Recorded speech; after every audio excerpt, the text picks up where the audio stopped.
Chapter 7. A Knock at the Door. I have saved him. It was not another of the dreams in which he had often come back. He was really here, and yet his wife trembled, and a vague but heavy fear was upon her. All the air around was so thick and dark, the people were so passionately revengeful and fitful, the innocent were so constantly put to death on vague suspicion and black malice. It was so impossible to forget that many as blameless as her husband, and as dear to others as he was to her, every day shared the fate from which he had been clutched, that her heart could not be as lightened of its load as she felt it ought to be. The shadows of the wintry afternoon were beginning to fall, and even now the dreadful carts were rolling through the streets. Her mind pursued them, looking for him among the condemned, and then she clung closer to his real presence and trembled more. Her father, cheering her, showed a compassionate superiority to this woman's weakness, which was wonderful to see. No garret, no shoemaking, no 105 North Tower now. He had accomplished the task he had set himself. His promise was redeemed. He had saved Charles. Let them all lean upon him. Their housekeeping was a very frugal kind, not only because that was the safest way of life, involving the least offense to people, but because they were not rich, and Charles, throughout his imprisonment, had had to pay heavily for his bad food, and for his guard, and towards the living of the poorer prisoners. Partly on this account, and partly to avoid a domestic spy, they kept no servant. The citizen and citizeness who acted as porters at the courtyard gate rendered them occasional service, and Jerry, almost wholly transferred to them by Mr. Lorry, had become their daily retainer, and had his bed there every night. It was an ordinance of the Republic, one and indivisible liberty, equality, fraternity, or death, that on the door or doorstep of every house the name of every inmate must be legibly inscribed in letters of a certain size, at a certain convenient height from the ground. Mr. Jerry Cruncher's name, therefore, duly embellished the doorposts down below, and as the afternoon shadows deepened, the owner of that name himself appeared, from overlooking a painter, whom Dr. Manette had employed to add to the list the name of Charles Ebermond, called Darnay. In the universal fear and distrust that darkened the time, all the usual harmless ways of life were changed. In the doctor's little household, as in very many others, the articles of daily consumption that were wanted were purchased every evening, in small quantities at various small shops, to avoid attracting notice, and to give as little occasion as possible for talk and envy, was the general desire. For some months past, Miss Pross and Mr. Cruncher had discharged the office of purveyors, the former carrying the money, the latter the basket. Every afternoon, at about the time when the public lamps were lighted, they fared forth on this duty and made and brought home such purchases as were needful. Although Miss Pross, through her long association with the French family, might have known as much of their language as of her own, if she had had a mind, she had no mind in that direction. Consequently, she knew no more of that nonsense, as she was pleased to call it, than Mr. Cruncher did. So her manner of marketing was to plump a noun substantive at the head of a shopkeeper, without any introduction in the nature of an article, and if it happened not to be the name of the thing she wanted, to look around for that thing, lay hold of it, and hold on by it until the bargain was concluded. She always made a bargain for it, by holding up, as a statement of its just price, one finger less than the merchant held up, whatever his number might be. "Now, Mr. Cruncher," said Miss Pross, whose eyes were red with felicity, "if you are ready, I am." Jerry hoarsely professed himself at Mrs. Pross's service. He had worn all his rust off long ago, but nothing would file his spiky head down. "There's all manner of things wanted," said Miss Pross, "and we shall have a precious time of it. We want wine, among the rest. Nice toasts these redheads will be drinking, wherever we buy it." "It will be much the same to your knowledge, miss, I should think," retorted Jerry, "whether they drink your health or the old un's." Who's he? Said Miss Pross. Mr. Cruncher, with some diffidence, explained himself as meaning Old Nix. Ha! Said Miss Pross. It doesn't need an interpreter to explain the meaning of these creatures. They have but one, and it's midnight murder and mischief. Hush, dear, pray be cautious, cried Lucy.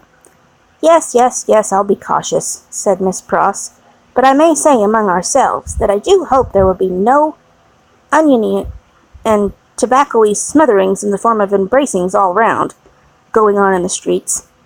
Now, Ladybird, never you stir from that fire till I come back.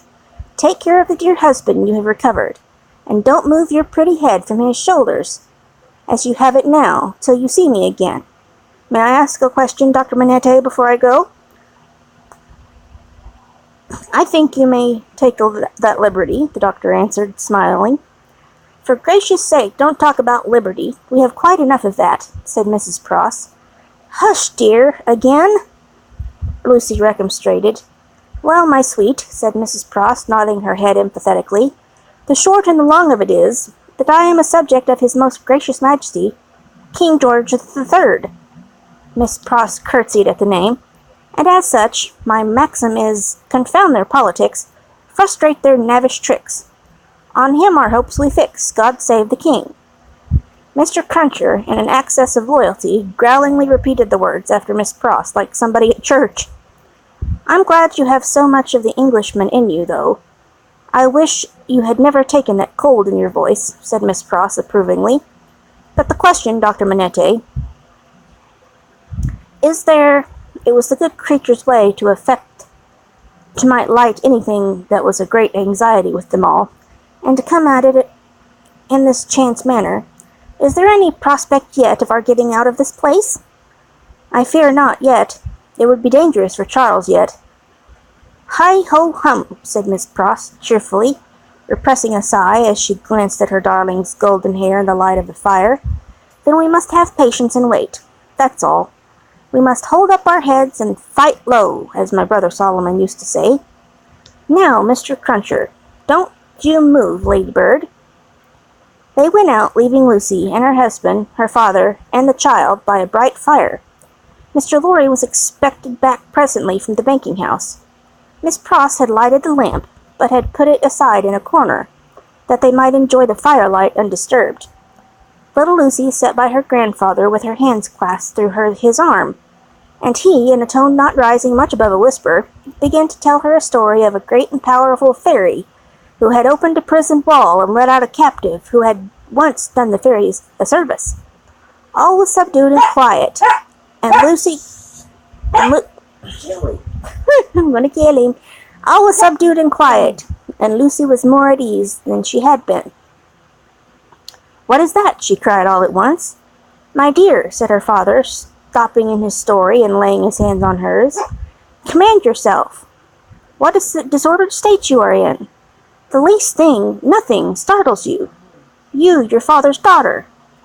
I thought, my father, said Lucy, excusing herself with a pale face and in a faltering voice, that I heard strange feet upon the stairs.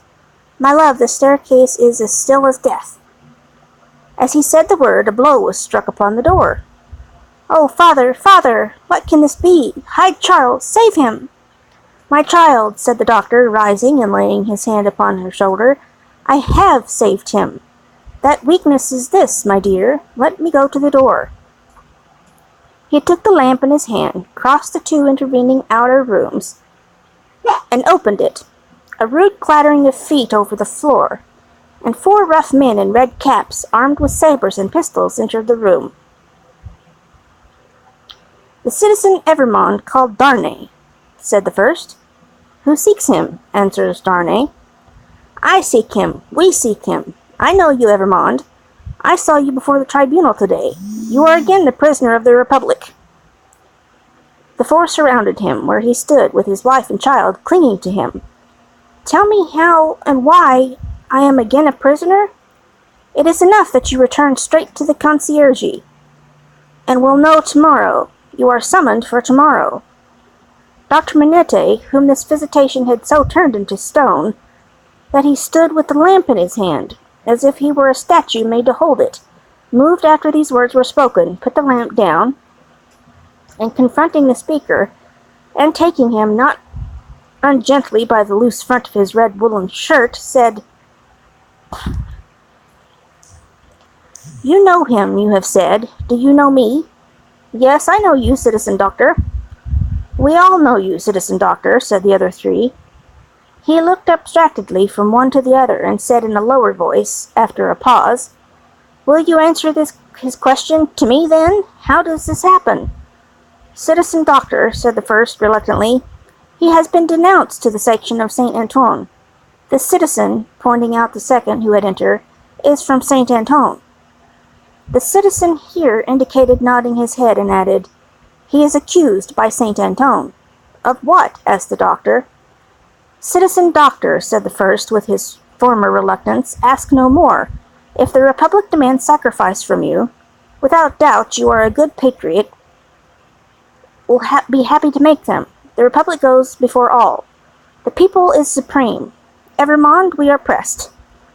"One word," the doctor entreated. "Will you tell me who denounced him?" "It is against rule," answered the first, "but you can ask him of Saint Antoine here." The doctor turned his eyes upon that man, who moved uneasily at his feet, rubbed his beard a little, and at length said, "Well, truly it is against rule, but he is denounced, and gravely, by the citizen and citizeness Defarge, and by one other." "What other? Do you ask, citizen doctor?" "Yes." "Then," said he of Saint Antoine, with a strange look, "you will be answered tomorrow. Now I am dumb."